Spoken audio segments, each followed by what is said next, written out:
Welcome to the Woman Every Day podcast, the show where we celebrate the stories of remarkable women who navigate the beautiful complexities of motherhood, ambition, and nuptials.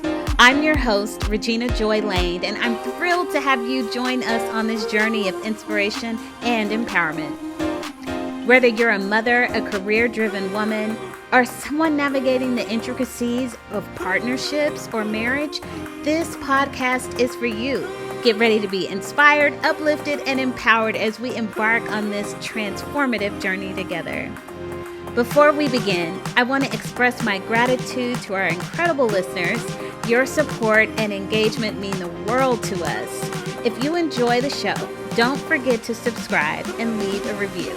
It helps us reach more people who can benefit from these inspiring conversations. Now, let's dive into today's episode of Woman Every Day. Stay tuned and get ready to be inspired.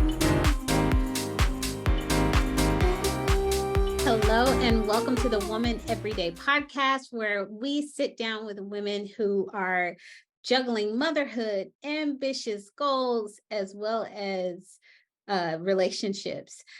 I thought when I started this podcast that I wanted to interview other people, and I've been hearing from you all. You guys want to hear my story as well. So I thought it might be a little bit awkward to interview myself, but I have the interview extraordinaire here, Miss Amber Joy.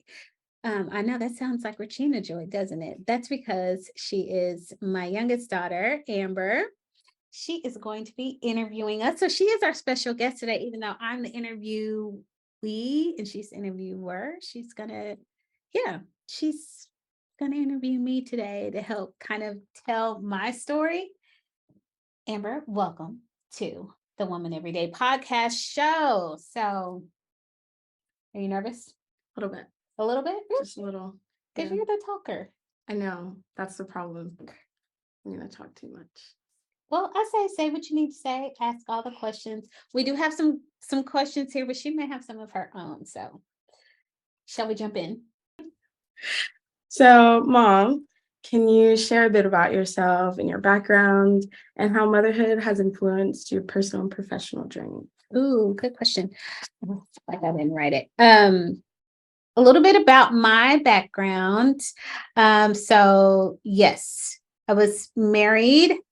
I was a young married woman. So, your father and I were fresh out of high school. I was 20, he was 18.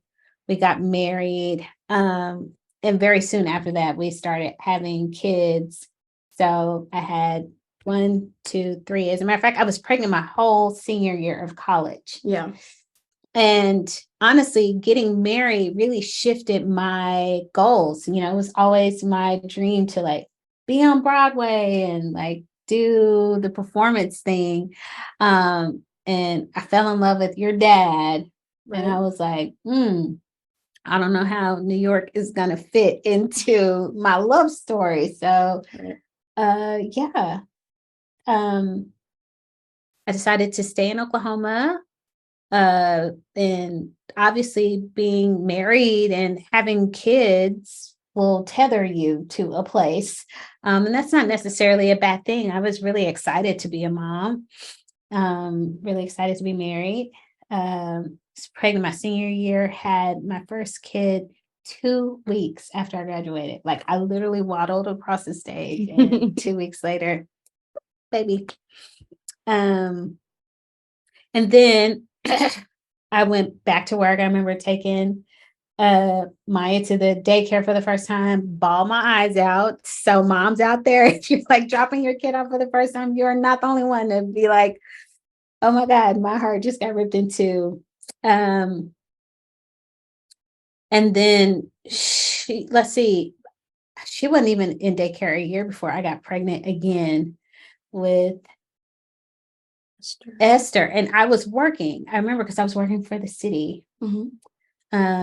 And I thought I would go back part-time, but I was like, 2 kids, daycare. No, I'm literally, my little bitty paycheck was paying for daycare. So I decided to stay at home. Then I got pregnant again. Yes. Then the favorite came. The favorite. My favorite, Amber. That's what I always say. Child. Amber's my favorite. Amber. Child. Okay. So she added it. So anyway, yeah, that's it. It really did shape. I was at home for a long time and I missed out on, there was a chunk of my life because I was at home for 7 years. So I missed out on a lot of professional development during that time that I felt like really hurt me in my career aspirations. But it was also during that time that I really sort of launched my entrepreneurial wings, if you will. Yeah. I started RJB's Stationery and Gifts and started, crafting from home and selling those crafts online. And I built this online store.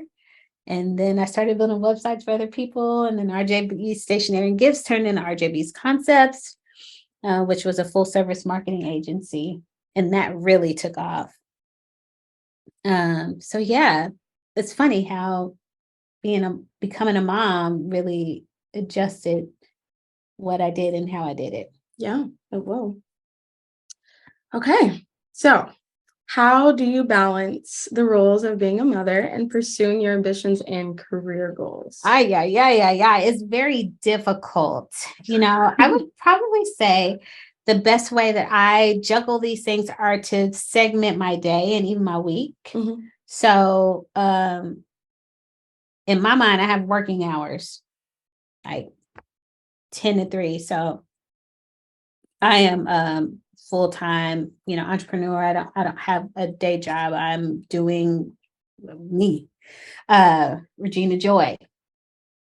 So I try to work heavy 10 to 3, even really sometimes 9 to 4. But and right now this summer is a little bit different because you guys are at home. Yeah. So let's take it, like when I was working 9 to 5, I would work the job. Of course, you guys are going to school, right, doing your own thing. And so coming home, I have a different husband now than your father. I've got your stepdad now, Adam, and he is a really good co-partner when it comes to like cooking and cleaning. And we love Adam. Did I do it right? We do it? I don't know. I think we did pretty good the first time. I didn't get to see it really. But... Well, he is really good, sharing the load. So I don't feel like I have to work all day and then come home and work. Yeah. And same with you girls. I mean, cell phones change how much access y'all have to me. So that's like all day long. Sometimes when I'm like, hello, I'm at work. I have to remind y'all, I'm in a meeting. So yeah, it's a juggle for sure. I totally understand trying to figure out how to balance everything. I feel like I definitely get my organization skills from you, and certainly because that is not there.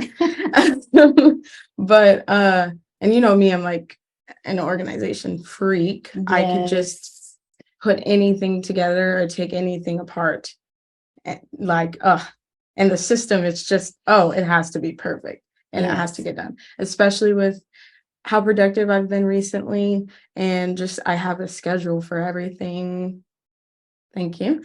And I'm just kind of trying to have control of as many moments as I can, because with as many people as we have in the house, and especially with you having to take care of all of these people, there's so many things that you can't control. So taking control of the things that you can. Big girls too. So, I mean, there's some expectation that if one of us can't take care of dinner, you all should be able to take care of dinner or feed yourself. Like tonight, for example, Adam and I are going out on a double date. So I don't know. They're friends of his. We're just meeting them for the first time, but you're on your own for dinner. Sure. Okay. What challenges have you faced in juggling motherhood and ambition, and how have you overcome them? A lot of challenges. I always feel like I am spinning plates, and some are falling, some have fallen. I'm trying to get new plates to put back on. So I never feel like I am like spinning all the plates successfully and everything's going well. I don't think I've ever felt that way. I feel like at some point, somebody's getting the short end of the stick. Either my kids are not getting enough of me, or I'm not meeting the standard that I've set for myself. Work is not getting all of me, or Adam is not getting all of me. It's quite a lot to juggle because part of it's like, man, I think I've learned over time, like, don't be so hard or so critical on yourself, on myself. But I think there is a part of me that I want to do well, right? I want to be a great mom. I want to be a great wife. I want to be a great employee or business owner. If I have clients, I want to do right by my clients. And so if nobody wants to drop the ball.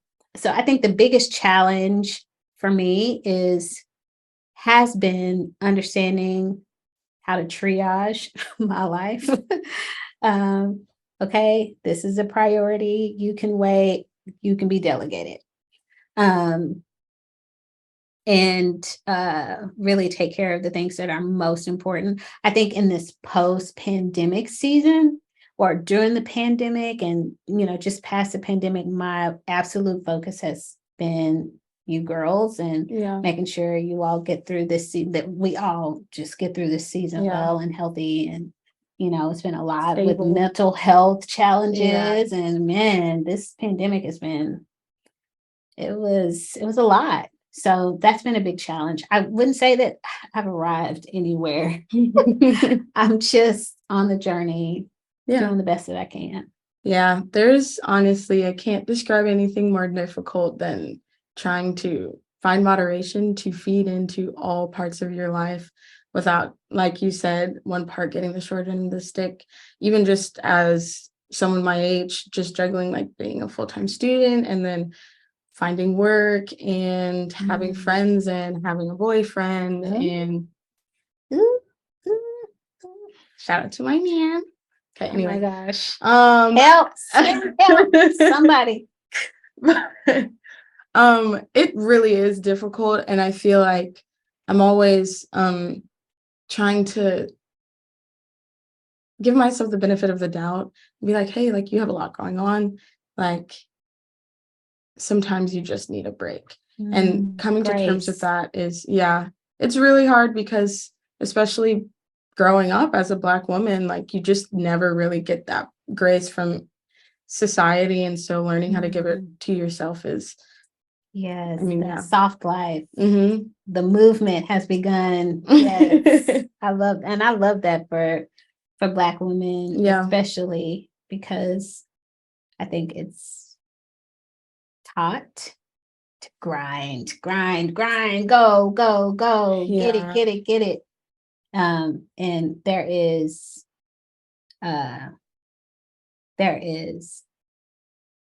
beauty in power and resting. Yeah, absolutely. Alrighty, so our next question is, can you tell us about a specific moment or experience that stands out? Sorry, let me start over. Can you tell us about a specific moment or experience that stands out to you as a defining moment in your journey as a mother and ambitious woman? So this is a little sticky because it deals with your dad. And this is of no fault to him, but I mean, obviously our marriage didn't stand the test of time. So, but there was a point about 10 years in to the 20-year marriage that I was like, oh crap, I don't have a resume. Yeah. I don't have anything to show for the time that I've been at home. Warm, fuzzy, all the things, right? Being able to honor to be at home with my kids and raise them during this season, but I didn't have anything to show for it. And it just rocked me. It's like women out here all day sacrificing for their family. And it's not honored in a corporate setting. Mm-hmm. I mean, nowadays you can see like on LinkedIn, if you have a gap in your work schedule, like you can put that in because some people are caregiving, taking care of a sick parent, or maybe they were sick themselves with cancer. Who knows? Like it's human to have a gap, to take a break, to rest, like I just spoke about. But it rocked me that I felt like I was going to be starting over, and yet I gained so many skills working from home. Yeah. I'm saying working from home, staying at home, being a stay-at-home parent. Yeah. I mean, amazing skills that could transfer to any workplace or leadership position, but it was not acknowledged as such in the workplace. And that really shook me to the core. Yeah. It was scary. I'm sure. Yeah. Yeah. Well, yeah, kudos to you for just, breaking out of that shell and becoming your own person outside of your marriage. It's a hard thing to do. So I'm proud of you. Thank you. You're welcome. Okay, so our next question is, how do you nurture your own personal growth and aspirations while also prioritizing your family? Ooh, for me, I feel like I'm always pursuing something. Mm-hmm. I love learning. I love being a student. So going to conferences, getting certifications, or, learning how to do something new. If I have a curiosity about something, I chase that thing until that curiosity is satisfied. Right.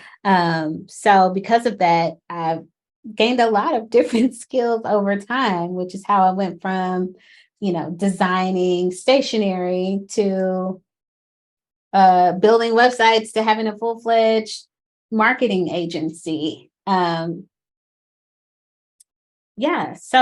I would say that's how I nurture that personal growth.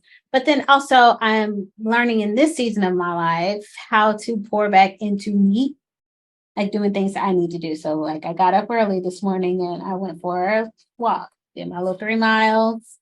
I need to get back into my yoga practice and got my water. It's sort of like certain things, being over 40 is not for the birds. Yeah.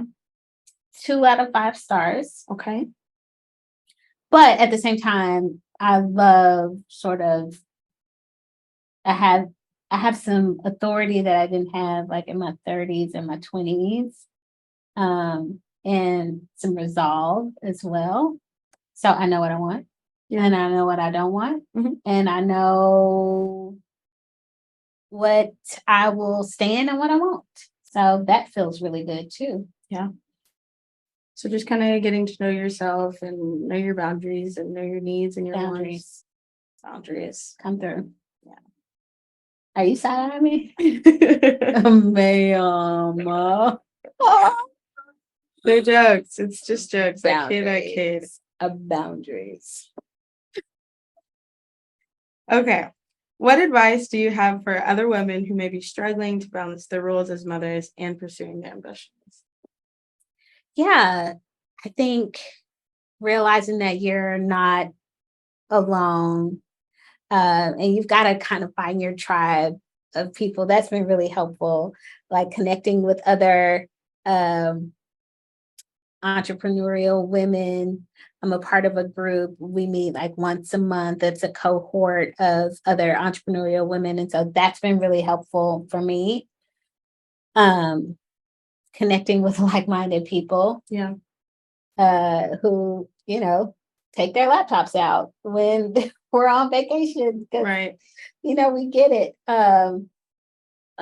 But then also finding space for myself to rest, recharge, finding space to work. Like I work best in the mornings. I'm going to be sharper. My mind is like boom, boom, boom. So I can get a lot done in the morning. Also finding tools and resources to help me do what I do better.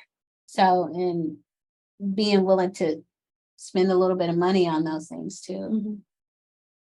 Yeah, women uplifting women. It's like, oh my gosh, like nothing better. Seriously, anybody could tell me anything, but the second it comes from the mouth of a woman who I respect, wow. Like gospel truth. Truly. Yeah, I feel that. I feel that. I've certainly had moments like that. It's like, okay, Oprah said it. Oprah said it. Yeah. Okay, let's talk about some nuptials. Okay. How has your journey in marriage or partnerships influenced your experiences as a mother and an ambitious woman? I think it's important who you marry. So I was married to your dad.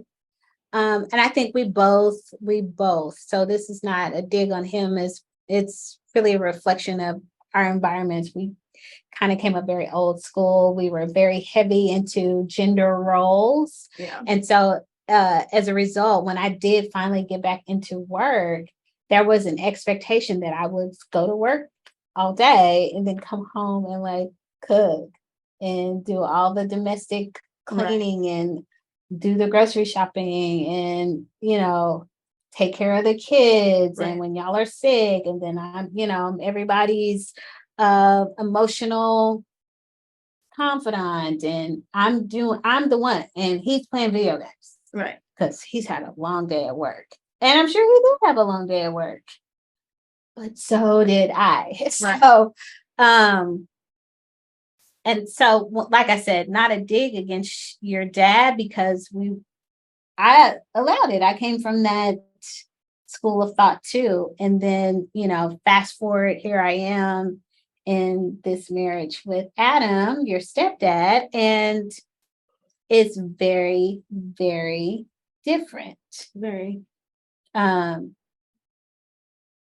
Excuse me. I mean, he does work later than I do, so I do end up doing dinner most of the time, but that is not the expectation, first of all. And we have conversations about it. So like there's like a communication about chores and expectations around that. He cleans, he will do the dishes in a heartbeat.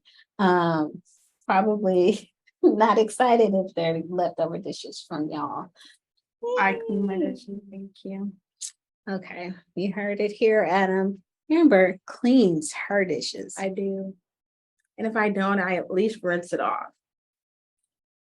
I do more chores than any other girls. Thank you. Okay. Who else would it be? Very true. Very true. Very true. Very true.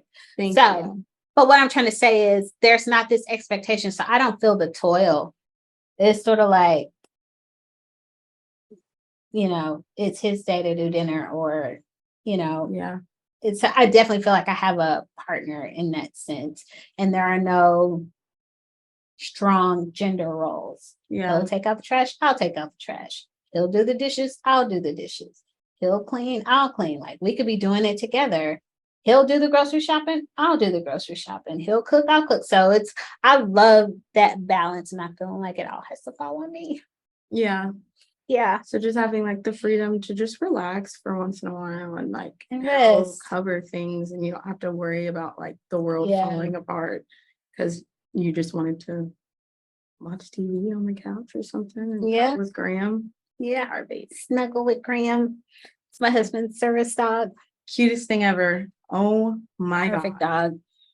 He is actually. Alrighty. How do you maintain a strong and supportive relationship with your partner while also pursuing your personal and professional goals? I think communication is the key to that, So for example, he is in sales. And if he doesn't have anything in the pipeline, then there's nothing coming out in sales on the other end. So there was a season when his sales cycle can last long. And that means like how long it can take from the time you meet a potential client to the time you actually make the sale. Right. It could take like months, sometimes over a year, just because of the nature of his work. So you remember he took a cross-country trip. My dear husband rode his hand cycle from California to New York over the course of 4 months. So he was gone for 4 months, which meant that he was not working for 4 months, which meant that there was no sales pipeline for 4 months. And he did everything that he could to sort of prepare for that season and put money away. We both did put money away. And then the season came and he's back. We made it through that season. So this is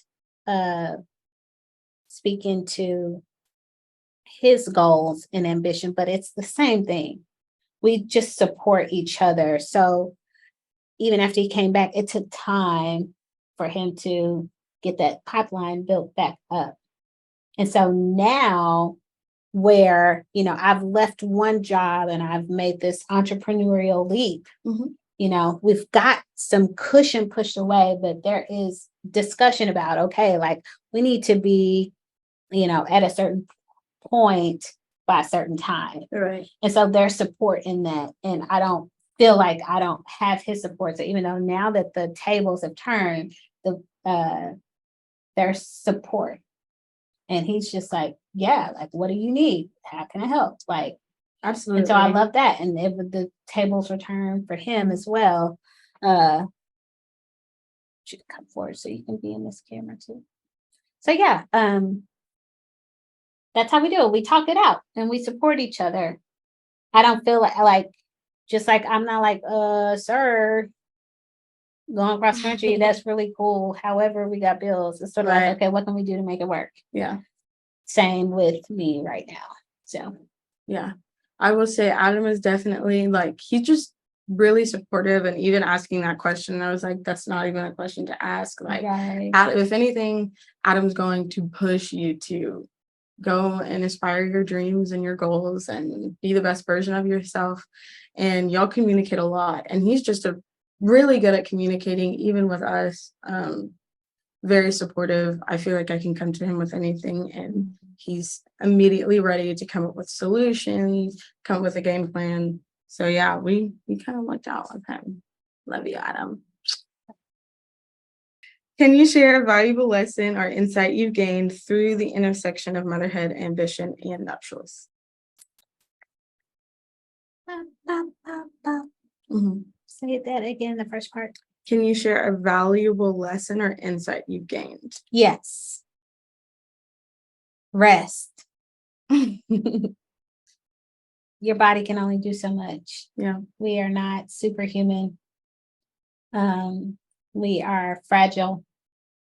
And we run on water and sustenance like food and rest. And without those things, you're not going to be able to do much for long or very well. So eat well, drink your water, and rest. And last but not least, in what ways do you believe society can better support and empower women in their roles as mothers and ambitious individuals? Equal pay. Yeah. Equal pay. Pay women. Pay Black women. Pay Hispanic women. Until Hispanic women are paid the same as white men, then what are we even doing? When women make money, we take care of our families, we take care of our communities. So it's not that women are afraid of working because we understand hard work. We know how to put in that work and get things done. Pay me. Pay me my worth. Let women should go on strike. Girl, yeah, please. I mean, the world would cry. Yeah. Jesus would be like, all right, let me get down there. It's time. Let me go ahead. The women walking off. They walking off the job. They going on strike. Jesus is like, it's time. So yeah, like we acknowledge the contributions of men. We've been acknowledging their contributions. But pay us. Like, why are we still talking about pay? Equal pay. Why are we still talking about equal pay? I don't know. The year of 2023. Yeah. I feel like that's 1940s talk. Like, I don't know. Like, why are we even still talking about it? Why is that a conversation? Right. Unless we're talking about how, isn't it so great that equal pay is a thing? But yeah, that's that'd not be what great. we're saying. We're not. So yeah, until Hispanic women are paid the same as white men. That's all. I can't hear anything else. All right. Absolutely. Well, Mom, that is all the questions I have for you today. Yes, ma'am. Fun. It was fun. Yeah. I like your earrings, by the way. I didn't need to say that. I like your whole face. Anybody else got teenage girls? Because she loves me. I do love you. Thank you for interviewing me. Did you have any follow-up questions? No, I didn't actually. Okay. Well, everyone, thank you for tuning in. This is my story on the Woman Every Day podcast for women who are juggling motherhood, ambition, and nuptials. Thank you for tuning in, and thank you to our special guest, Amber Joy, for interviewing her mother, Regina Joy. I'll see you on the next episode. Thanks. Bye. Bye-bye. And that brings us to the end of another insightful episode of the Woman Every Day podcast. I hope you found today's conversation inspiring and empowering. Remember, you are not alone in this journey. Together, we can embrace the joys, overcome the challenges, and create a life that embraces both our aspirations and our roles as mothers and partners. If you enjoyed this episode, please share it with your friends, family, and anyone you believe would benefit from these stories. And don't forget to subscribe on your favorite podcast platform so you never miss an episode. Ever forward, Regina Joy.